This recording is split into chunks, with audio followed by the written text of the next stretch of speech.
right, greetings. Welcome in. Bettor's Last Stand. Show number, I don't even remember. 100 and, no, not even 100. 92. 92. We're creeping up on 100. We're getting there. As the summer winds down and we get into football, we'll be crossing the triple-digit mark at that point. So show number 92 brought to you today by the Brownie House. Yes, brownies.com. 20% off your order. Promo code Pine Room at checkout. Going to want to get on those immediately. We had a good week last week. Up nearly 20 units, plus 1965 on the week, including some decent golf performances. We were 7-3 as far as our golfers to make the cut. We had 2 in the top 4 with Ludwig Aubert and Colin Morikawa, both hovering around the lead with chances to win and possibly playing their way into some good form for the Open Championship coming up this weekend, or started yesterday if you're listening to this on Friday. So we'll see how those players do. We're going to talk plenty of golf on the show today. I'm going to be able to give you a kind of a rundown of what to expect here, at least from my point of view. And you're going to get some opportunities for some good live betting over the weekend. So do not fear. If you didn't get these wagers in on Thursday or Friday morning, you're going to have Saturday and Sunday. Moving day on Saturday, lots of things happen, and they will score very well on this course. So you're going to have plenty of opportunities to see guys with pretty good prices make up some ground on the weekend. But as always, if you want to get out ahead of these things, BLS_PRP on X, presented by Elon Musk. Thank him for taking over Twitter, aka X. Now it's just so much better now because you're not getting censored for having an opinion. So it's nice to have it. Anyway, back to it. We're up about 20 units, just plus 1965. So a pretty good week for us. 7 of 10 guys make the cut. And Aubert and Morikawa both with top 4. Actually, they both T4'd, so top 5 finishes, but literally T4. Indy. Sam and I swept the Indy weekend at Iowa. We made fun of it back-to-back days, but who knows? Maybe that's the way to go. So we got two winners. 2 winners over the weekend. Sam had Scott McLaughlin on Saturday night at 8-1. And then I had Will Power 11-1 on Sunday. So we'll take that any day we can get it. Some good returns on Indy Car, which hasn't been very easy. We've had some guys with good race cars that just haven't found their way to the winner's circle. So got that done. Swept the board there in Indy Car last week. NASCAR, we had the top 5 with Byron. I did anyway. A couple of other tough beats once again in NASCAR. Congrats to Ron Blaney. I'm a fan of his. So never going to be upset when he wins, but didn't have him, didn't back him. Wimbledon, we were 3-2 on our semifinal picks. I wish I would have given out a couple of the final ones, but I didn't make it in time. CFL, terrible, 0-4. Oh boy, yeah, we were very ugly in the CFL, but that's the way it goes. 2 of the games we had no shot in. The other 2, I think we had pretty decent shots in, just didn't work out for us. The Edmonton Elks fall to 0-5. Oh boy, Edmonton, come on, you got to get it together. Maybe if you change your name back to the Eskimos, you probably start to win some games again. AFL, though, I kept saying I got to be due for a breakout week. I've been hovering around 500, just clearing the juice, basically 6-5, 7-5, 7-6, whatever. Week after week after week after week. Well, it took us about 18 weeks. No, actually, we had some decent weeks earlier in the season, but week 18, we did pretty good. We were 10-3 in our AFL bets, so really, really good performance there. We'll take that anytime we can. So let's try to keep hot again this week as we head into round 19 of the AFL. Just 5 more games left, and then we're into the finals, which is the playoffs for the North American people. Big 3 started out really well here. We were 4-0 and then fell to 4-2 by the end of things, but a good performance bounced back in the Big 3. So CFL was not good. AFL and Big 3, very good. Golf, solid. NASCAR, solid. And Indy Car, very good. So we'll take that, like I said, anytime that we can. Soccer, the heartbreaker that I felt right here on the show last week with the Dutch getting every which way but screwed by England, and would have really, really finished off a really good tickets. We had lots of tickets with the Dutch involved to make the final against Spain. We had the exact final and so many different things. So disappointment there quite a bit. Spain comes through for us, though, and wins the tournament. And then in tennis, no good in tennis. Novak, I didn't expect him to be able to make the run, and then his injury kind of showed when he had to play Alcaraz. It's just not there yet, and Alcaraz is hitting on all cylinders. So Barbara Krejcikova and Carlos Alcaraz, the winners at Wimbledon. Congrats to them. And as I said, Sam, big winner in Scott McLaughlin on Saturday night in Indy Car. So that recaps the week's stats as far as this show goes. And again, Bettor's Last Stand show number 92. We'll talk now about some baseball. We're on the All-Star break, of course. Paul Skeens was on the hill for the National League last night.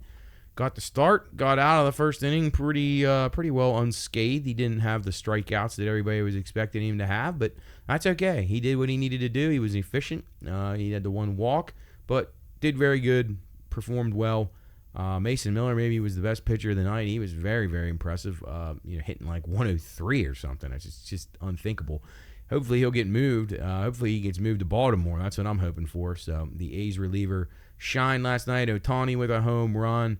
And Jarren Duran, Red Sox guy. And if you follow the Red Sox at all, which a lot of people do, and most people, I don't know if people know this on this show or not, but I am a Red Sox fan. I'm an Oriole fan too. I know that sounds very, very weird, but was a Red Sox fan for a lot of my life, was an Oriole fan for a lot of my life, both parts of my childhood. So Atlanta Braves kind of too, but not really a fan of the Braves. But I don't dislike them. And then of course the Pirates. But Red Sox kind of lost me when they got rid of Terry Francona and gutted their team, and their Bobby Valentine and all that stuff that they've had happen, and it was a black mark on the team, and they turned on the people that got them there and won the World Series and broke the curse, and it was disappointing. And not saying I wasn't a fan anymore, I just wasn't the diehard that I once was. And now you saw what happened to them. They bought a bunch of free agents. It didn't work out. Adrian Gonzalez, Carl Crawford, Kung Fu Panda. I mean, on and on and on. Just didn't work out for them at all. So they've kind of went back to square one here, and you got to give them credit. They tore it all down.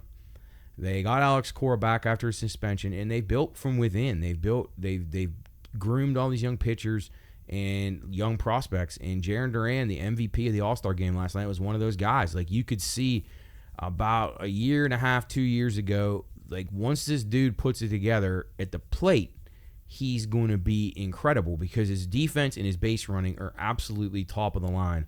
And once he starts to figure it out at the plate, which you saw signs of it, and now he is. Now he's hitting for power. He's hitting the alleys. He's turning singles into doubles and doubles into triples. This guy's really, really good, and they've got a nice core there, although Tanner Houck last night in the All-Star game was not good, but jitters, I'm sure, there for first appearance. It's a little tougher for a pitcher than it is a hitter. But Jarren Duran, congrats to him. Red Sox on the right track right now. Will they add anything? I'm going to say no. I'm going to think that they're thinking the Orioles are really good. I'm sure they still think the Yankees are okay, which I don't. Two-man team. But they ought to get shirts printed. New York Yankee logo, two-man team. That's what it is. It's a two-man team. Soto and Judge don't hit. That team is absolute trash. Be a last-place team. They're not good enough. But I digress. Red Sox probably won't go in this year. There's not that many guys available. I think they'll wait and think maybe next year will be their year because they're going to surpass the Yankees. The Yankees are going to lose Soto. They're going to be back to being even worse. There'll be a one-man team. And that's going to be troublesome, and I think Boston can capitalize. Tampa's on the way down right now with the Franco situation. You know, the guy who's centerpiece is going to be in prison, so that's a big problem. Toronto's a disaster. So Red Sox can really they're probably going to be a playoff team. I gave that out last week. I still believe that they will make the playoffs. So I expect it to happen. I just don't know if they'll be all in. But Jarren Duran, great performance by him, big time. Big time clutch appearance by him. So congrats to him. All-Star game was okay. I had the under, of course, but I did have the American League. So that Ohtani home run kind of sunk me in the first 3 under, first 5 under, all those kinds of markets. So not terrible, but not great either. I had one other bet though that I'm trying to think. Well, I had a WNBA game that I bet in play with the game to stay under 8.5, and we made it there. For that one, 5-3 final. So it made up for it a tad bit there in the in-play wagering. You can always be checking out your in-play wagering. If you're watching the game, have your little apps up, checking, see what's what, and compare. Because the prices are sometimes way off. I mean, I'm seeing 3 and 4 point gaps. AFL, I see it very, very often. There'll be a 4-point difference in the total from one app to the other sometimes. So keep an eye out. In-play is your best friend. It is the most likelihood of success in sports betting without question. And if you just in-play wager and you just pay attention to games and just solely do that, it's hard to do. I don't have the time to do it. I have 25 things to keep track of. It's tough to be able to do it. But in a single game setting like last night, you had a WNBA game on, you had the baseball game. That was really all there was. Europe's in bed, so there really wasn't anything cracking. So you had two things to focus on, and then you could take advantage of that if you can pay attention. So in play, always the way to go. I definitely support in play wagering when you're not drinking and when you can actually either listen to the game or follow feeds of people covering the game. Is actually better than the commentary most of the time. Although the John Smoltz and Joe Davis, they do good job on baseball. Fox is pretty good on the baseball broadcast. They're actually tolerable, which is nice to see. But anyway, we arrived at the Midsummer Classic. We're now on the other side of that. We're going to be back in action on Friday. No games Wednesday or Thursday, so starting up tonight if you're listening on Friday. And we get it back going. So should be interesting. I gave out some plays that I like for the second half of the season last week and put those on Twitter as well. BLS_PRP. You can check those out. Nothing's changed in my mind. Giants to make the playoffs. Red Sox to make the playoffs. Orioles to win their division. And maybe the Royals to make the playoffs. A couple other ones that I forgot about. But anyway, we'll keep an eye on trade deadlines. The next big thing then. Then we see who's a seller, who's a buyer, who's going to be a fade team down the stretch, who's going to be a team that's going to play their ass off, trying to get momentum going into next year like Washington did last year, and I think Washington will do again. You'll see that with Boston too. Even if they start to fall out of it, they'll still play because they know they're close. Oakland A's, they're probably going to be sellers. They're 7-2 as a favorite this year. I found that stat very interesting. 30-59 as a dog. So the A's have some guys you might want. So Miller, Rooker, those guys might be on the move. We'll see what happens. Top ROI teams, Orioles on top again, 16-11 to the plus there. That's if you bet $100. Every single Oriole game this year, you'd be up $1,600 and $1,611. Cincinnati Reds now moving to second spot, which is interesting, plus 788. Pirates plus 637. Astros plus 607. And the Yankees now down to 587. They were up in the 17s earlier, and they've fallen on hard times. This was an interesting one for your Nerfies and Yerfies. That's yes run in the first inning and no run in the first inning. 26.9% score rate on games. So that's less than 1/3 of games you're seeing runs in the first inning. So you can find advantages there. They're pricing a little bit out of hand, so you need to compare apps and find your best possible price on these games. And look at this pitching matchup. Some of these guys struggle in the first inning. Corbin Burns last night, I almost bet him to give up a run in the first inning. He didn't end up doing it, but he made it interesting because he's had a lot of trouble in the first innings of games this year. And some guys, it just takes them a while to settle in. So be checking those numbers. There's tons of places on X that you can find data, people that track this stuff every single day and give you the goods and the bads for the day so you can put together your wagers. But baseball off for a couple days, and then we get back to it and march forward till September, October, and the playoff time. Pennant races. You got the trade deadline at the end of the month, so we will reconvene with some more selections once we arrive at that point. All right, let's jump over to tennis and soccer. As I said, Wimbledon, Barbara Krejcikova, Carlos Alcaraz get the job done there. It was Jasmine Paolini, the young Italian girl. I had her in the final. She faltered a little bit. But, man, this girl's been on a very good run right now. She's up to 7 in the world. She's playing really good tennis right now. Grinder. She was probably beaten in her semifinal match. Came back and won. So, just a good, scrappy player. I don't know how she'll be on the hard court. She did pretty good on the two slower surfaces. So, we'll see how she fares when we head to the U.S. Open, which will be coming up in the fall. Alcaraz, as I said, took down Djokovic. He's just physically superior at the time. Joker just not himself. And not saying he wouldn't have won anyway, Alcaraz, because Alcaraz played about as flawless as you could. He just wouldn't get broken. But Joker battled, man. He battled, got to the tiebreaker in the third when it looked like he was done. He was going to get buried 6-3, I think, and then he kept it alive and pushed on. So, but good tennis there. Wimbledon always good, but man, the injuries, as we talked about last week, the slipping, the sliding, the humidity, the moisture, it was kind of frustrating. We lost a lot of good future opportunities there. And on the women's side, we had a lot of live action that would have been good because that was wide open. When you have Swiatek, who's just not very good on on the. I mean, I'm not gonna say she's not very good. She's very good on the grass. She's not as good on grass as she is on clay. And here's coming up to the point where in the U.S. Open, I'll be fading her heavily because, again, the hard courts is probably her worst. Then you had Sabalenka out. So you had some issues there on the women's side, and which left the thing vulnerable and open in Barbara Krejcikova, who has played incredibly good in majors, but she had been bad for about a year and a half now. 2 years ago, I think she was in the she might have been in the French Open final. But she's a good player. She's very good on the clay and in the grass, but her form had been so poor, so I didn't even think to look at her because her form has been so bad. But there you go. The back class is there. No question about it. So she hits it. I saw her from anywhere between 68 to 80 to 1, depending on where you shopped. So keep shopping around for those tennis. Tennis and golf, you can get great future value. And let's go over to soccer. Again, hit on a little bit there. The Dutch, that was a heartbreaker for us. Spain got the job done on their side. England goes out again in disgusting fashion if you're an England fan. I almost felt a teeny bit bad for them, but not really. So England done, and England's got to start playing their younger guys. It's time to change the guard. Cole Palmer has got to be out there all the time. He is just dynamite, and I'm looking forward to his season at Chelsea.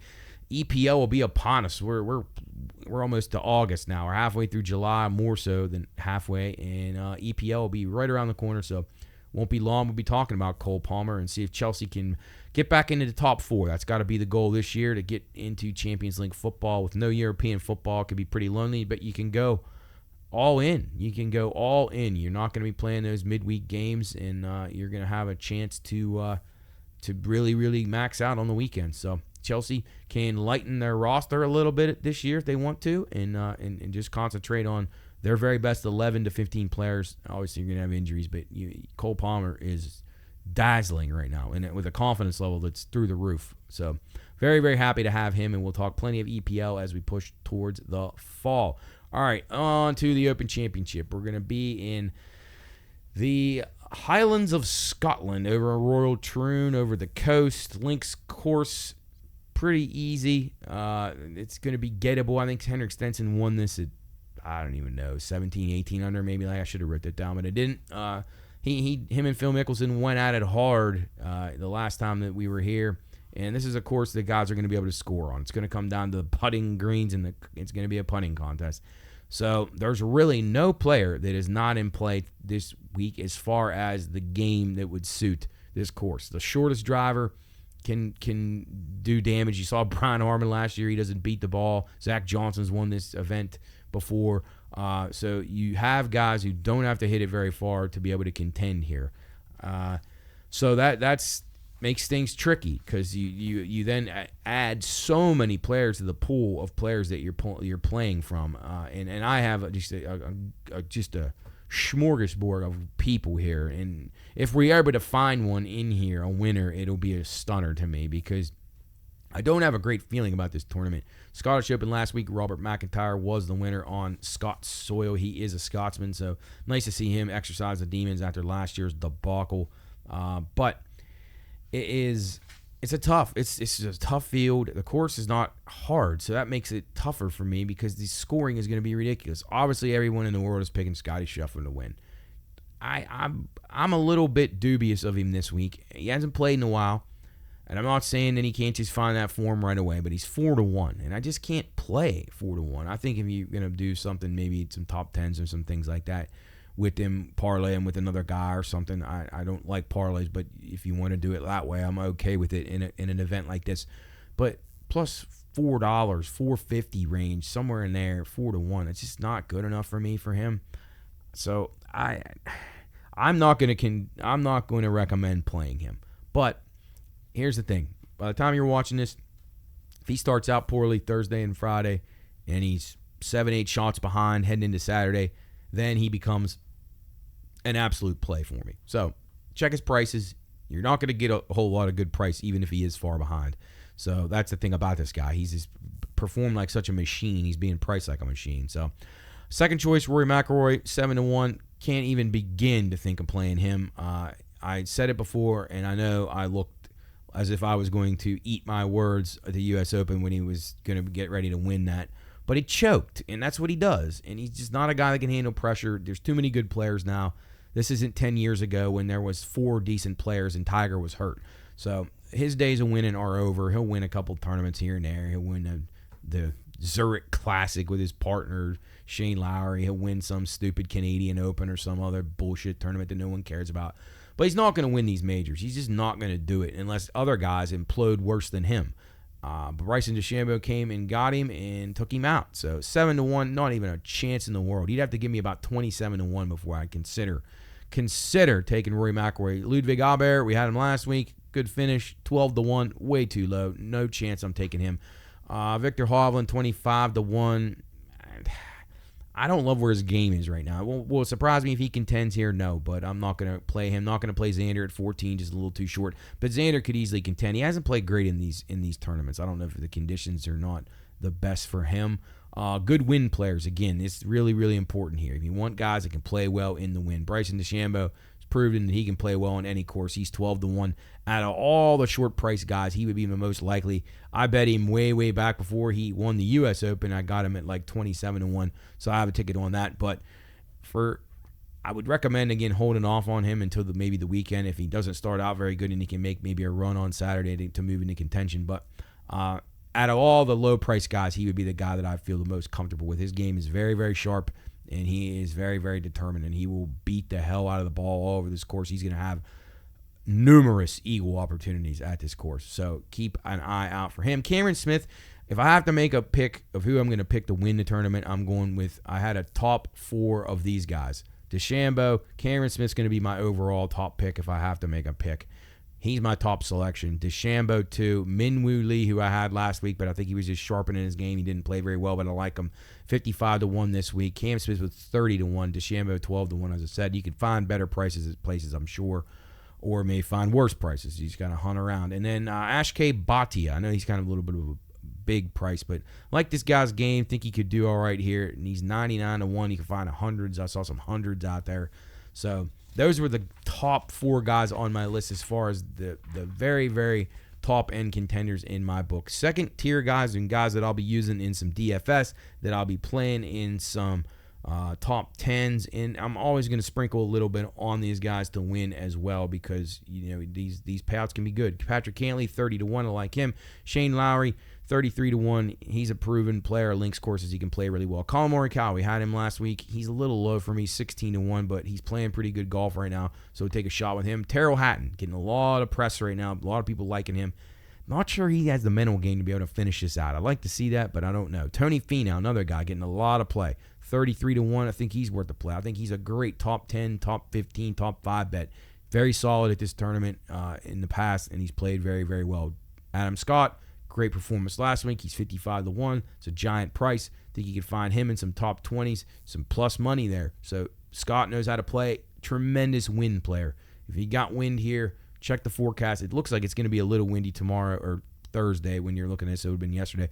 Maybe some rain's rolling in on the weekend. So keep an eye out for the wind, especially more so than even the rain. John Rahm, 22-1. He's been injured. He's been out, but he's played well in his live tournaments when he has been out there. So 22-1 on John Rahm. That's unthinkable a couple years ago. It was almost as crazy as when Brooks Koepka is like 28-30-1. Not going to recommend Brooks this time. I don't love his putting right now, and he's going to need to putt well to play, under par, like really low under par golf in this tournament. Russell Henley, he's around 100-1. He can do it. He doesn't hit it very far, but his irons are good. He can putt. He could be a repeat of kind of what Harman did last year, maybe. Zach Johnson, those kinds of players. But Henley's worth a play at 100-1. Then dropping down to the next tier of guys. These ones are a little bit more kind of shot in the dark, but could easily contend or win. Jason Day, 110-1. Used to be the number 1 player in the world. Great win player.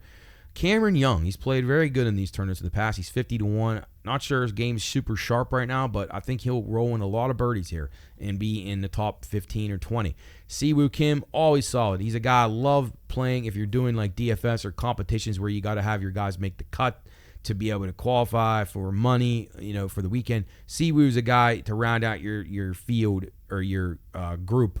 He's very stable. He just under the radar, and he can shoot a low score in a given round, but he'll grind it out. He usually always under par, around par.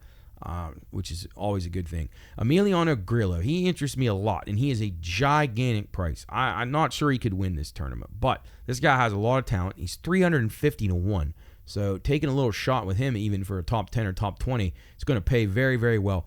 I love his game here. He's played well in these opens before. He actually was around. He was like a young rookie when the last time that they were at this for the Open. So everything to me from the data that I gathered and maintained in years past, Emiliano Grillo is live for a good performance here. So we're going to take a shot with him at 350 to 1. Dean Burmeister, live guy. Good win player. He played well in the U.S. Open. Like he played well in the PGA. This guy's under the radar. So again, 130, 140 to 1. Take a shot with him. So those are some longer shot guys that I like. And then guys who I don't know how their form is, but back class tells me they can play this course. Louis Oosthuizen 80 to 1. He hasn't played a ton of golf. He's been hurt. He's playing on live now. But a couple years ago, Louis was a prime candidate to contend in every single major. Can he do that again? I'm not sure, but 80 to 1 is worth a peek. If you like him, you can probably find a better price than there. Sam Horsfield, who's a European Tour player, he can play. I mean, this guy can play. He plays these links courses very, very well. He's had wins on courses that are similar to this. He can play. 179 to 1 you can find Sam Horsfield. So he is a guy that, again, I don't know his form because I'm not watching the DP World Tour, the European Tour, all the time. I watch it some in the mornings, but I don't get to follow it as intently. So Horsfield's a guy with a play. And then Matteo Manassero. This is a guy who I always play him at the Open Championship. He's just a guy that plays well on these kind of courses. He's good in Europe. He's just always around, and he gets neglected. He's 175 to 1.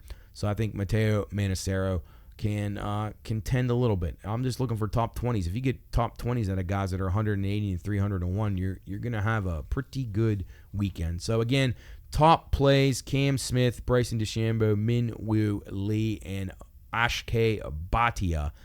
The second tier guys: Lowry, Morikawa, Hatton, Finau, Scott, Rahm, and Henley.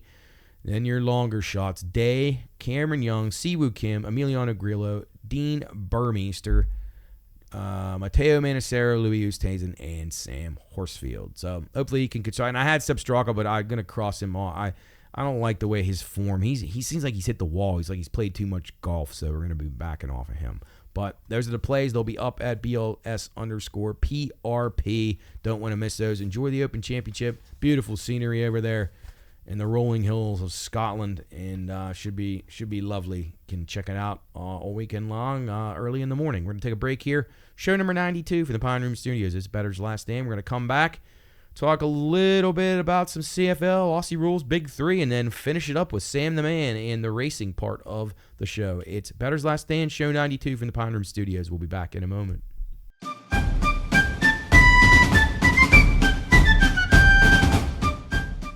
Reminder, this show is for informational and entertainment purposes only. All wagering activities should only be conducted by those 21 years of age or older and within the confines of federal, state, and local law. If you or someone you know has a gambling problem, contact 1-800-GAMBLER. That's 1-800-426-2537. All right, men, load the cannons and hold the line. You're listening to Bettor's Last Stand.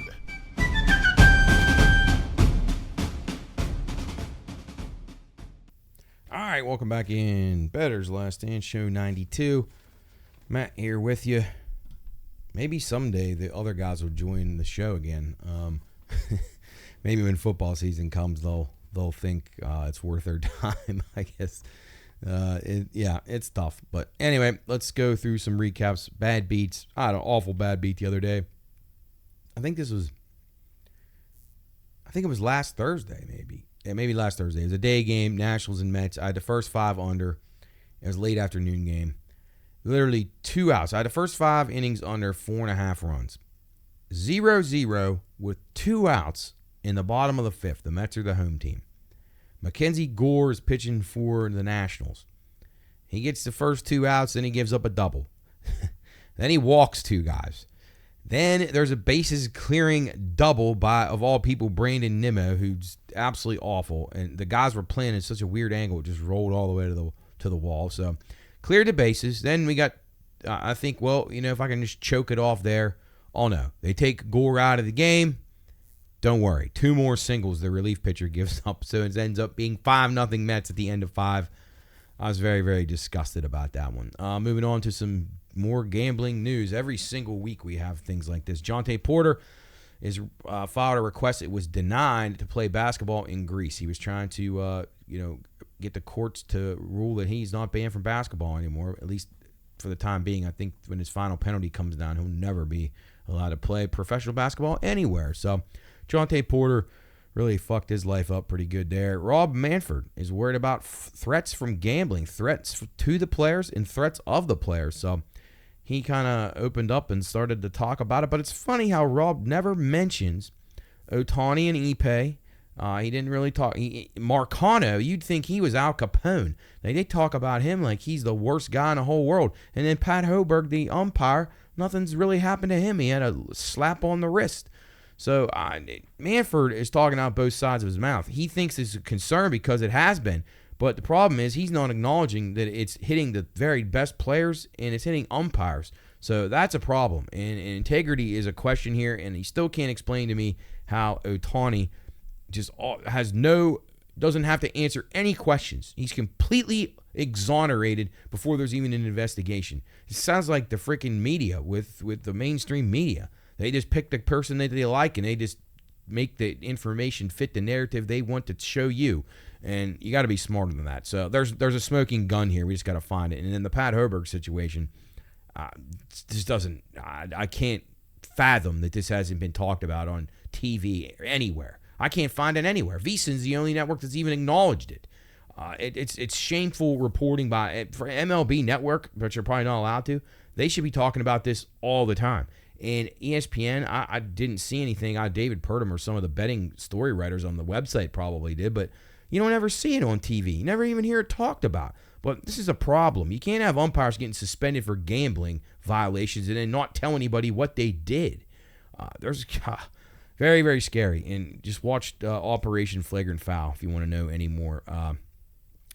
So Marcano is the only guy that ever gets slandered about this because he's a nobody journeyman bum who nobody cares if he never plays baseball again.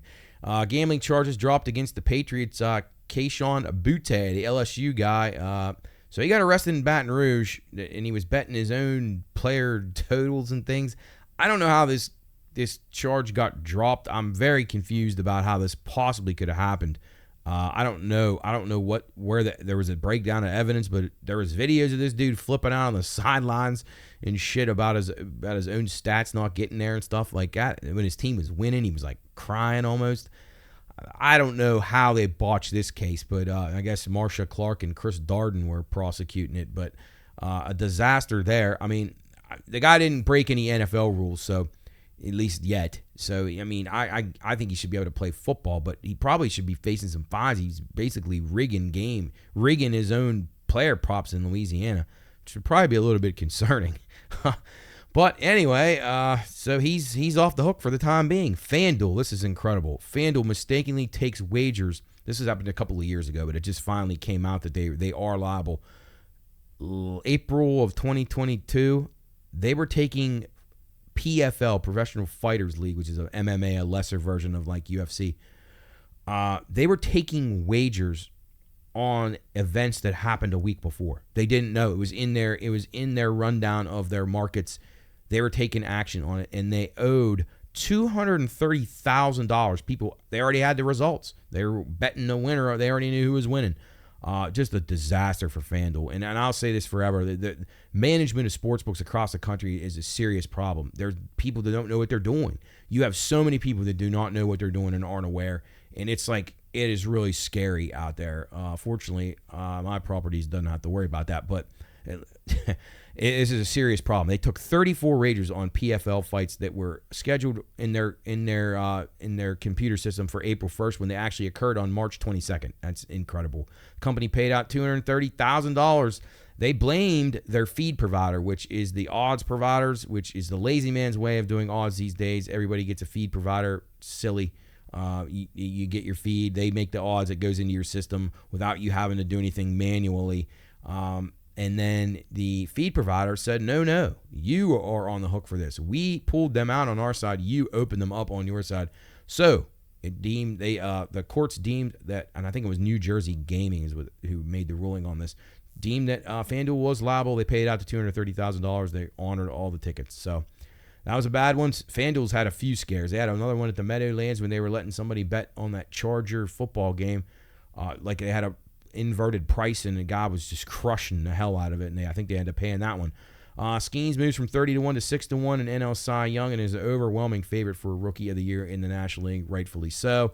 NFL win totals, you get lopsided action right now on the Rams, Lions, Browns, Eagles, Cardinals, Dolphins, Colts, Texans, and Packers, all getting crushed to the over. Now, a couple of those teams I liked. The Rams, the Lions, I think, is a pretty common one. I'm not worried about that one. The Cardinals, I like them a little bit. But I was against the Colts and the Packers, I think.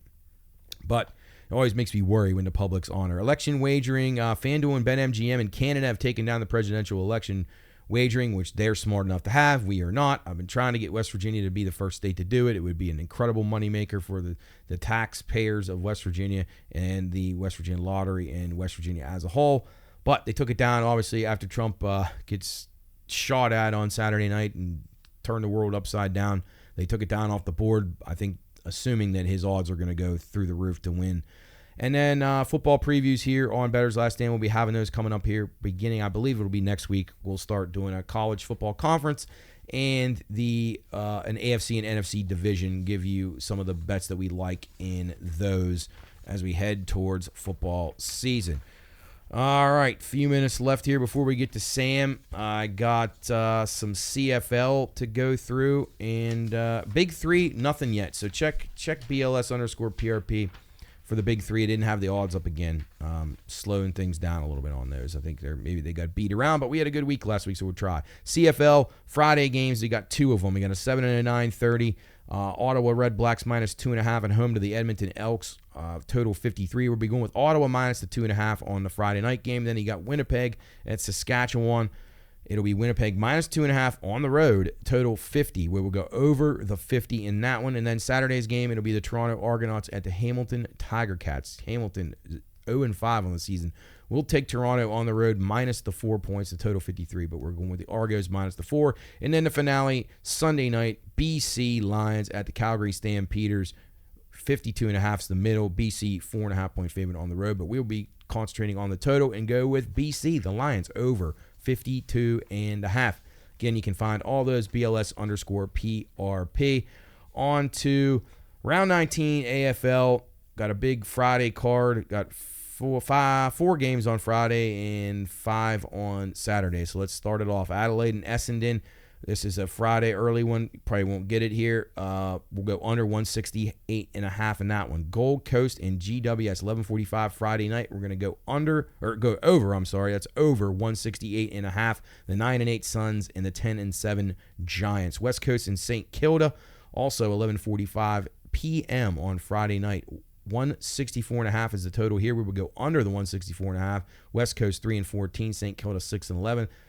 St. Kilda's won the last 3 in the series, but I can't lay 27.5. Collingwood and Hawthorn. This is an early morning Saturday one or late night Friday, however you want to look at it. Collingwood at Hawthorn. It'll be Hawthorn -1.5. We're going to take Collingwood plus the 1.5, and we're going to go under 168.5. Collingwood has lost 3 in a row and need to get themselves stabilized to get into the finals, so they got to win this game. Western and Geelong, 5:30 a.m. on Saturday. Geelong has won 3 in a row. They've bounced back. They're 11-6. Western beat Carlton last week. We're going to go over 170.5. Geelong and Western on Saturday morning. Also 5:30 a.m. on Saturday. It'll be Richmond and Port Adelaide. Port -40.5. Total 169.5. They lost to Gold Coast last week, a bad loss for Port Adelaide. They bounced back here with Richmond. Richmond was a team we were playing under, but we've been playing overs. They've had some injuries. They're giving up a lot of points. Look for Port to put it on them here, so go over the 169.5, Port and Richmond. Sydney and Brisbane, 11:10 p.m. on Saturday. It'll be Sydney at Brisbane, the game of the week. An incredible game. If you get to watch this on Saturday night, you're going to want to watch it. It'll be on Fox or FS2 or FS1. It'll be Brisbane -0.5 at home, and 176.5 is the total. Sydney, they crushed North Melbourne last week after losing 2 in a row. Brisbane's won 6 in a row. The Lions are playing incredible. You're going to hear Country Roads and Charlie Cameron when they're scoring goals. That place will be absolutely electric. I lean Brisbane in the matchup, but I'm just going over the 167 or 176.5. Melbourne and Fremantle, 1:20 a.m. Saturday morning, Sunday morning, whenever you look at it. Fremantle -15.5 at home. The total 154.5. Fremantle off a loss to Hawthorn last week. I think they'll be ready to go. Melbourne had 1-2 straight. I don't think it happens here. We'll go with Fremantle -15.5. And then the final one, 2:40 a.m. on Sunday morning, Saturday night, however you want to see that one. North Melbourne, the Kangas, 2-15 at the Carlton Blues, 11-6. They're off back-to-back losses to GWS and Western. They're laying 36.5 at home. We're going to go with the Blues. And again, we're going to go North Melbourne over. These overs are just going through the roof. 184.5. They can't make the totals high enough on the Kangaroos game, so we go over and Carlton in that one. And that'll conclude AFL round number 19. We're going to take a break here. Bettor's Last Stand.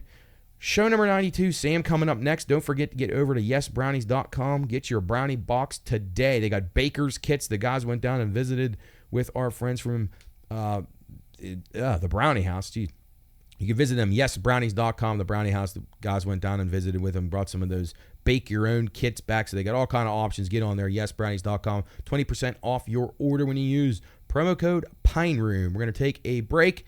Be back with Sam to talk racing, Paul Skeens, and anything else that's going on. It's Bettor's Last Stand, Show 92. Be back in a moment.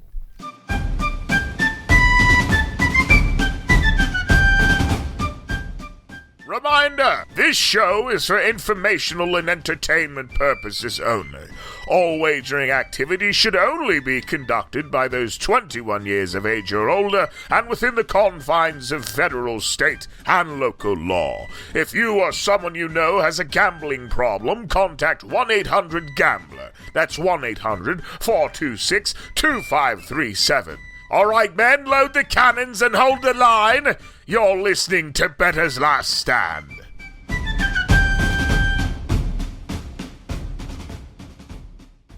All right, welcome back in Bettor's Last Stand, Show 92, Pine Room Studios. Matt here with you, joined now by Sam the Man, fresh off a nice performance by his boy Paul Skeens last night in the All-Star game. Before we get to the racing action, let's start with that, Sam. Thoughts on Skeens? Obviously, he didn't strike everybody out like we were hoping, but a good performance. Lots of eyeballs on him, and he didn't disappoint. Yeah, I thought it was a good showing for our two Pittsburgh Pirates. They both contributed. Makes us look pretty good. The one thing I'm really starting to get agitated with is how much they're showing Livy Dunn. We just went through this with one football version. Let him live. We know she's at the game. I don't need to see her cheering for him. I know she cheers for him. You know what I mean? We know. Oh yeah. Yeah, she's probably some people would prefer they just kept the camera on. I know, because they're fucking losers. They're so weird, man. I want to watch Paul Skeens pitch. I don't need to keep seeing his girlfriend. Yeah, that's probably just let them be kids. Yeah. But no, I thought it was great. I thought it was great. Not trying to be that guy. I did. I thought it was awesome. I wish he would have struck out Juan Soto. Yeah, I know. Me too. Juan Soto is kind of a dick, but whatever. Good performance. Too bad National League couldn't come through though in the end. Oh, Matt, they don't play for anything anymore, so really, what's it matter, man? I don't know. Shame. What were your thoughts on those uniforms? They're so ugly. They were just about as bad as the anthem, Matt, for the Derby. Oh boy. It was they really, I don't know what they were trying to go for with those uniforms. They look like someone out of a comic book or something. I mean, they're like the colors are overwhelming. I don't know. I haven't heard anybody say they looked neat or they even liked them a little bit. They kind of reminded me of the NBA in-season courts. Yeah, right. Just like too much flash. Yeah. And then you're right. The poor girl checked into rehab the day after that anthem fiasco. I would say it was a failure All-Star weekend. Yeah, I would say so too. Fortunately, nobody got hurt and it didn't have a tie again. That's that's good. The Bud Right. Selig method, but We're not doing yeah, it.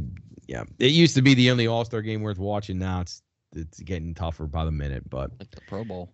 on we go to the second half of the season. See what happens next. Trade talks heating up for the Buccos. I heard today with the Angels. So we'll see what happens here in a week or two. Any additional thoughts? Anything changed from last week of your opinion about what they're going to do? Hit somebody, man. We're getting to the end. We're getting to the end, and you're gonna see who the real deal makers are because it's gonna happen. Yeah, it's gonna happen. Yep, people are gonna make moves. I'm so pumped up for this half of the season, man. The second half. This is it, Matt. We're 500 ball club right now, man. Let's just hope in a month or month plus that you're still feeling as good as you are now. So. Oh, but Matt, if I'm not, guess what? That's been my whole fucking life. I'm in the same boat I've always been in.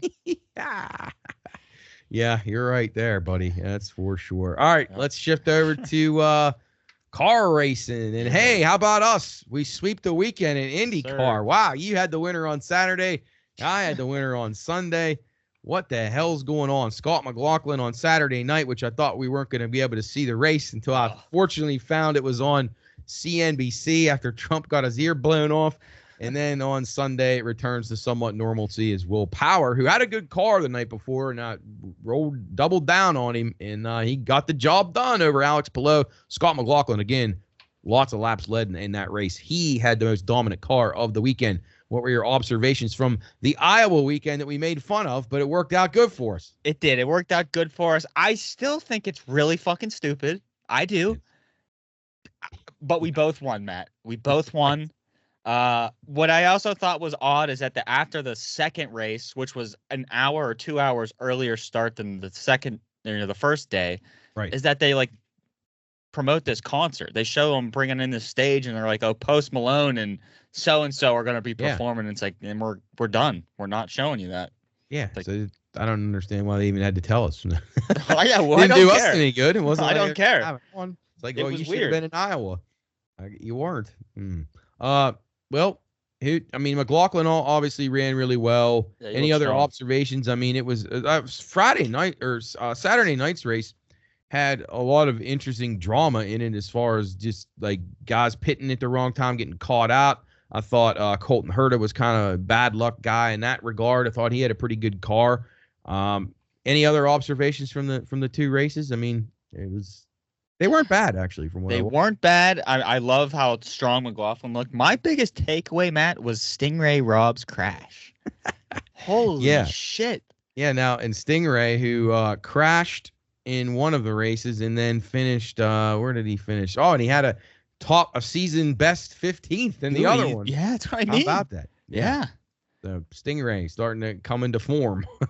I mean, that crash was insane. Yeah, it was. And the guy, tell you what, the guy, I'll say, he's like a gymnast that you give him a degree of difficulty rating is always pretty good because the guy can do some crazy things and get his car in very bad positions quite often. And I tell you what, I'm becoming a Stingray Rob fan. I really am, man. This guy, he keeps me on my toes every week.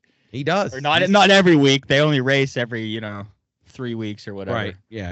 Every couple months. Yeah. He's kind of like way back for the long time people that were following NASCAR. Jimmy Spencer, they used to call him Mr. Excitement.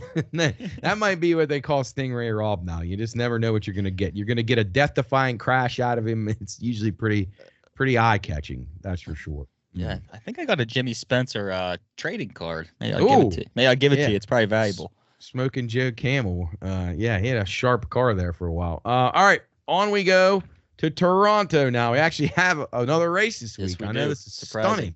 Stunning stuff. Christian Lundgaard won this last year, led 54 laps. Scott McLaughlin, 28 laps led. He was a contender. He finished 6th. I was looking through this, and I thought Colton Herta had a good car last week.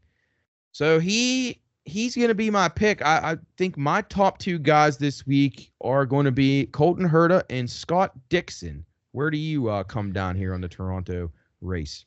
I was looking at Dixon as well, but I'm actually going a little outside the box here, and he is still a cheater, but I'm going Joseph Newgarden.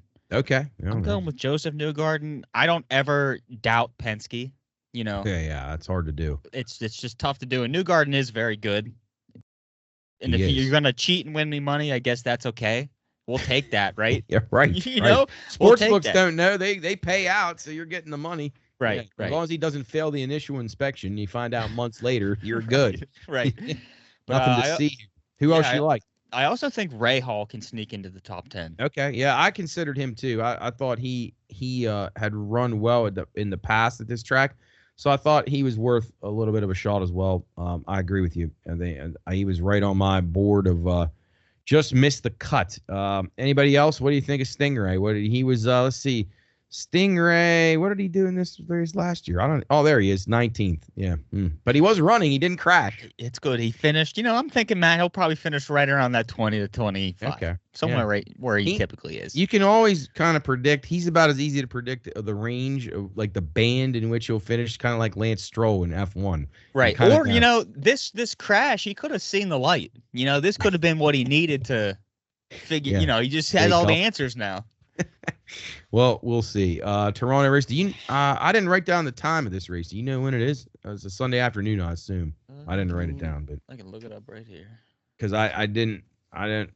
You just never know with these Indy Car races. It is honestly, and here's the thing: the Indy Car website is such shit. It may not even tell me. So hard. They got all this stuff on there. The screen's so busy. It's got 50,000 things to look at, but it doesn't have what you need. It says 1 o'clock. Okay, 1 p.m. So we got F1 at 9 a.m. and then the Indy Cars around 1 and then NASCAR around 2:45. So not a bad day of race car action on Sunday. All right, let's switch over to the F1 boys. They were off last week. When we last discussed F1, we were talking about Mercedes winning back-to-back races as Lewis gets the job done at Silverstone in the British Grand Prix. And we were talking about Max Verstappen for the first time in 44 races. He lost back-to-back races, which is just friggin' incredible. He is the favorite, but only minus 160 now, which seems like an incredible value. And, I think this is going to be another good race here. Max won last year, of course, here in Hungary, and I believe he won the year before that, too. Yeah, so he did. He's back-to-back champion here. The Mercedes guys have run well. They ran 2-3 here 2 years ago. And let's see. Last year, Lewis was 4th and George was 6th. The McLarens were sharp last year. Piastri 5th and Lando Norris 2nd. Sergio Perez, yes, that Sergio Perez was actually on the podium, which is something we may never see again. He's a mess. All right, let's get right down to it right now. Which of the two teams, Mercedes or McLaren, are you backing this week? Who do you feel the best about? Or you got a wild card like Ferrari? You feel no? I thought I have Ferrari with 2 question marks right next to him. Like there's something.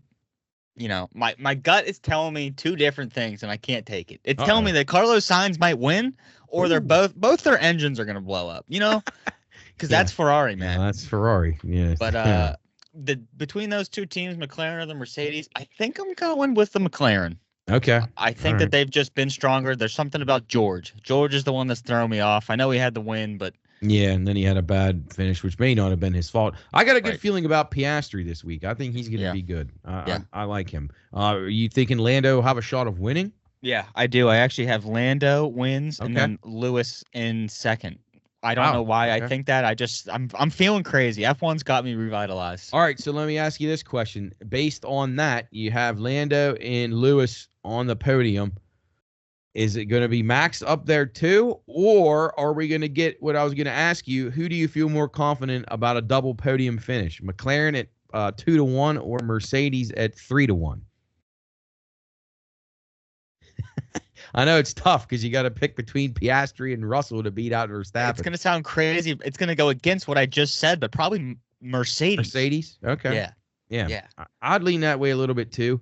Although I do think Piastri could be a contender here for a podium finish. I think he's got a really good shot. And then how about these numbers?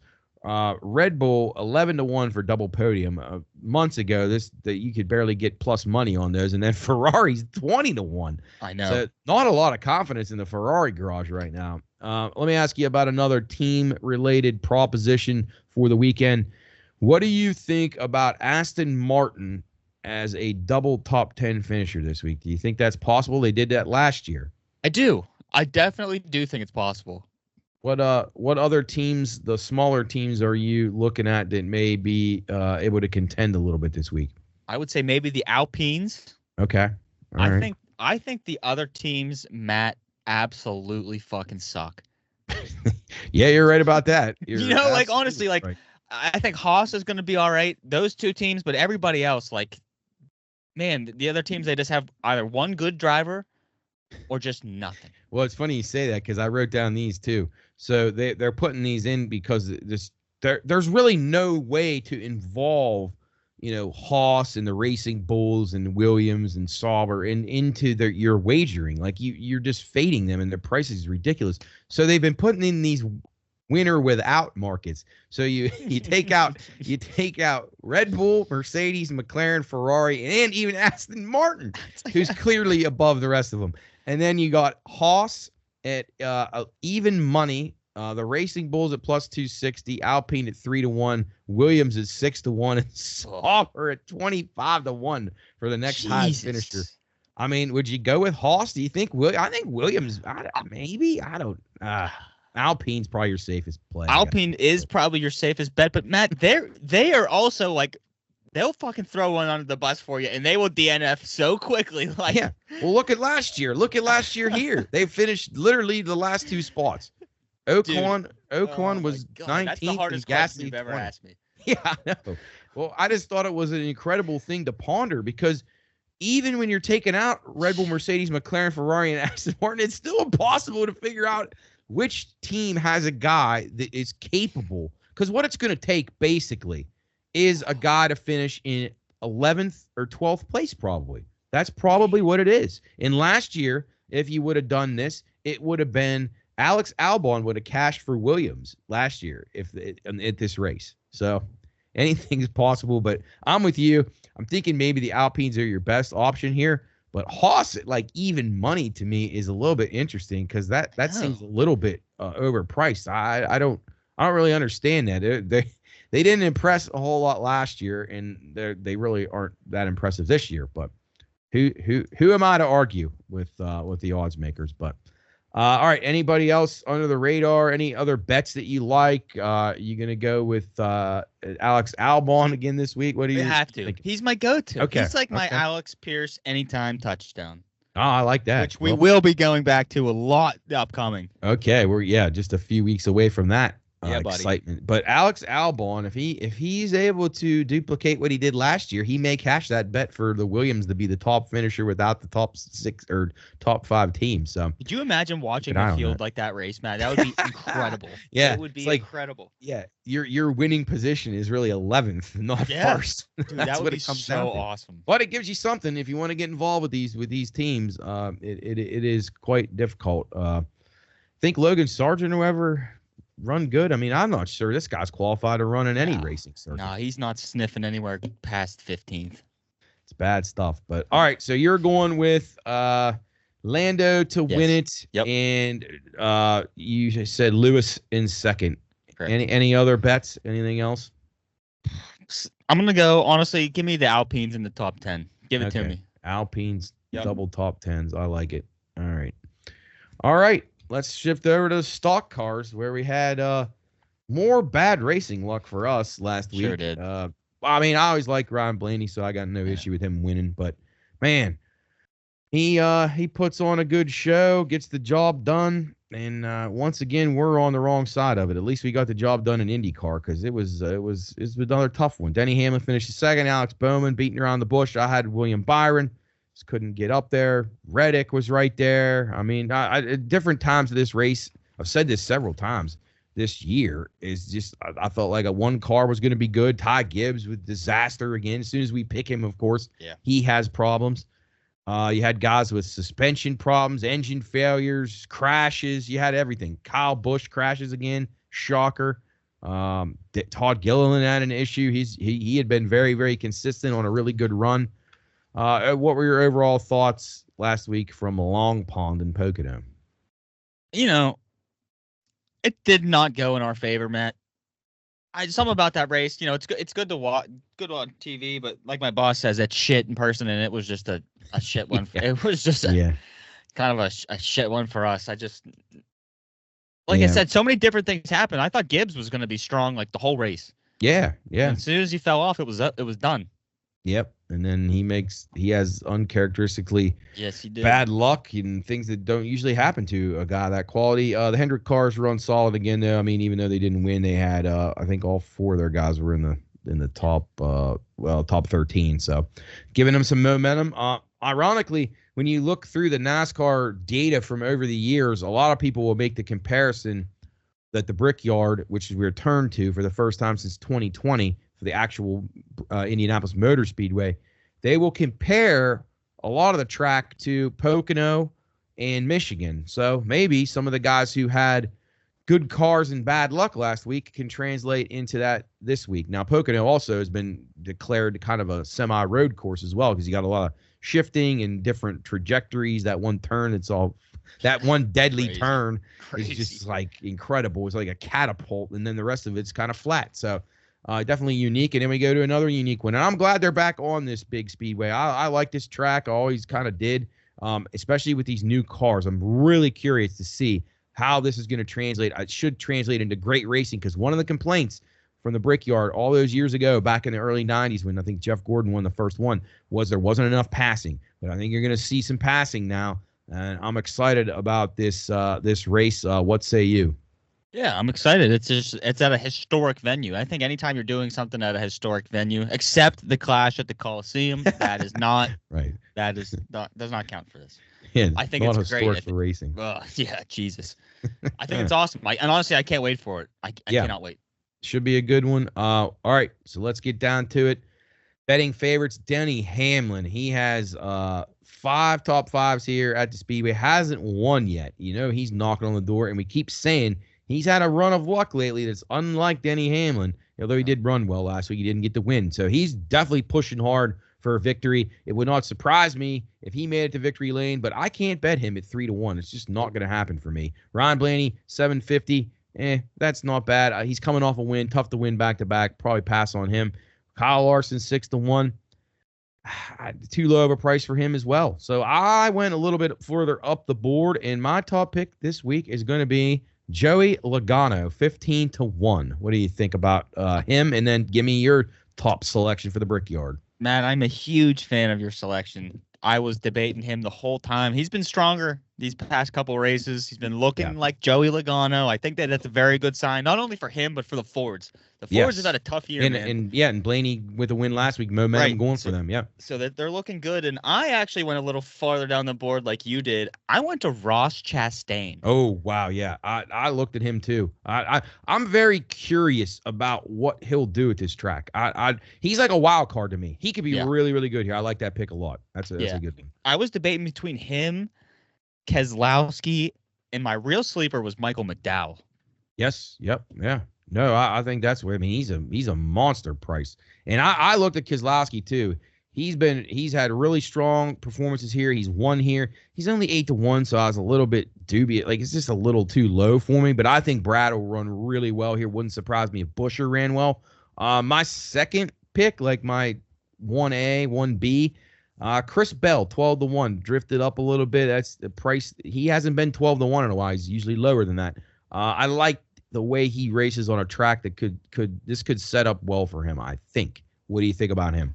Yeah, I think it's a great pick, and I would say if my 1B is essentially the same thing, it's Tyler Reddick. I think Reddick's just been strong all year. He has solidified his skill to me these past 2 seasons of just he is very.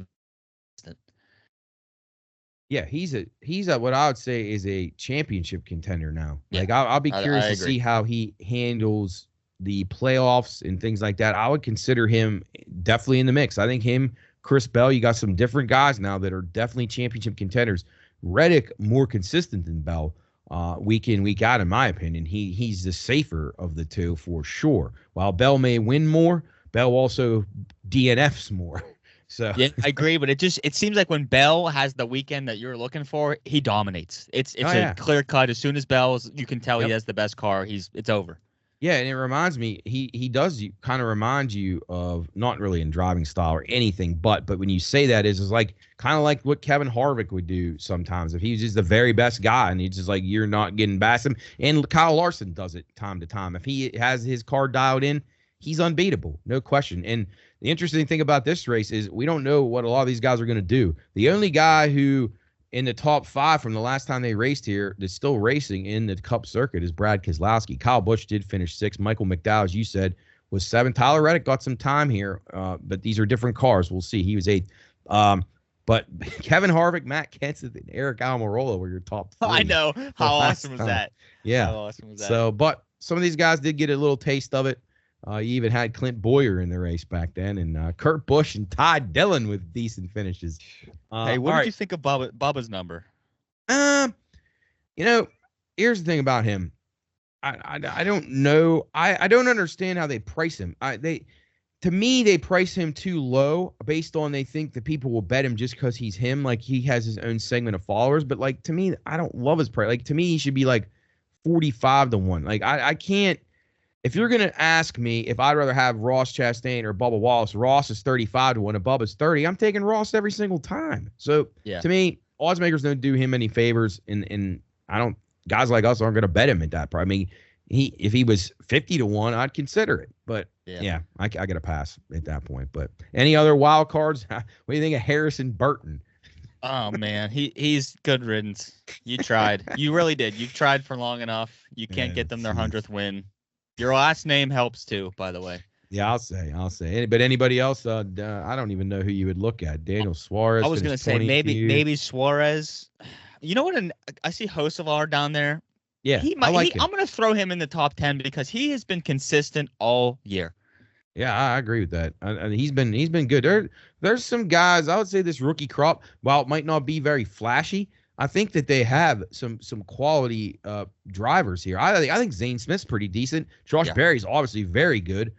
So I mean, these guys aren't getting the attention that Gibbs and Gragson got last. What about Gragson last week? Thanks. But they're not getting the attention those guys got last year. But this rookie class is quietly been pretty good, I think. Yeah, I agree. And you brought up Gragson, and for some reason, I think of like just that team with this track. How do you feel about the Stewart Haas? This is their last little race at the. I mean, I'm looking at Briscoe. Briscoe's numbers is stupid. Yeah, it is. It's I mean, think about next year when he's in a different rod with a really good team. What Briscoe would be. I mean, he'll be like he'll be like 1/8 of that number. It'll be crazy. Yeah, it is. It's crazy. And that just shows you how much the equipment does play a role. But these cars make things a lot more even. So it really is. It's amazing how but certain teams though just can't dial it in. And Briscoe's had that problem the last 2 years. But he's on to greener pastures. What other one did you send me yesterday? There was another driver change. Let's see. Who was it? Somebody's going down to Xfinity now. Was it? Let's see here. It says Cole Custer will move back to Cup in 2025. Right, that's what Ryan Preece to Xfinity, and it said Haley Deegan will stay in Xfinity but move to the 98. So that's interesting. I got to think Ryan Preece kind of got a bad deal in that. I think he's all right. I think he's a decent race car driver, and certain tracks fit him very well. Maybe that he just doesn't have the consistency. But I think if he got in a little bit better on a better team, I think he would do a little better. But glad Haley Deegan will hang around in the stock car world. But yeah, somebody's got to be looking to capitalize on her. They got to get her. They got to figure out a way to make the team and the car set up for her liking. Because I mean, that's what it's all about. You got to come to some common ground here. And obviously, it didn't work out with the last one. Went sour fast. But any other observations, thoughts on the Brickyard? I'm just excited to see him race there again. They talk about going to these tracks all the time, but I'm glad that they finally put it on the schedule, and they need to get rid of Phoenix, and they never will. End the season there and garbage. Oh God, yeah, that is a pretty boring track. That is for sure. All right, well, we covered the baseball, we covered the racing. Anything else on your radar for the week? Will you watch any of the Open Championship golf at all? I might. Me and you are up at the fucking crack of dawn every day. So. Yeah, I'll most likely watch it. Yeah. Got to have it on, see if the wind's blowing over there in Scotland and guys are hitting it in those pot bunkers, and yeah, that can be kind of interesting. So, all right. Well, Sam, thanks as always.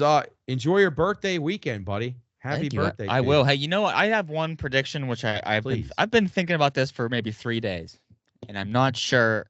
I think I'm going to solidify it right now. I do not think that Team USA is going to win the gold in the Olympics in basketball. I tend to think you're right, and I thought a question that I talked about, or what we actually didn't get to talk about it yesterday on the radio because we came up with some other stuff, but I was wondering if France is worth a play. Maybe I think they could be dangerous. Good. I got Wemby. I mean, he's going to be the rim protector, and I mean Serbia hung around a little bit today at an exhibition, so I think you might be onto something there. I think France is dangerous. I do too. Just ponder on it on the weekend. I like it. All right, sounds good. Sam, have a great one. We will see you next week. Happy birthday to you, brother. I will. Thank you. I appreciate it, and let's go Bucks, baby. All right, let's go Bucks. All right, let's go Bucks. All right, that's Sam the Man, Upper St. Clair. Thanks to him for all his contributions to the show, as always. That'll do it for us today.